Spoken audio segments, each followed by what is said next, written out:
Martha, so you challenged me to read Daughter of Smoke and Bone by Laini Taylor. And quick confession, I kind of forgot to take this off of my to-read shelf after I read it the first time. But that's okay because it was kind of an interesting adventure for me since I don't tend to reread books too often. Since once I read them and I remember the plot really well, I tend to get bored about 50 pages into books when I reread them and then I just stop. And so it's one of those things where I don't have a lot of books where I've read them and reread them. And so this was really interesting to see if her storytelling was going to be able to keep me interested for a second read through.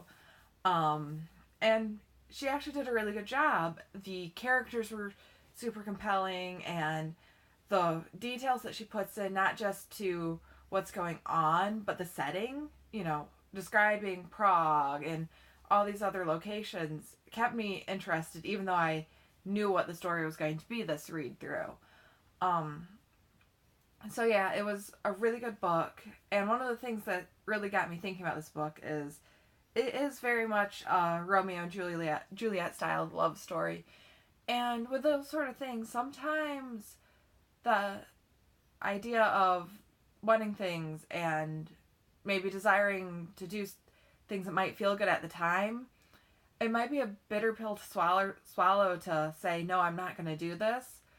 But acting on all of your desires sometimes does have a tendency to, instead of feeling good, turn to poison.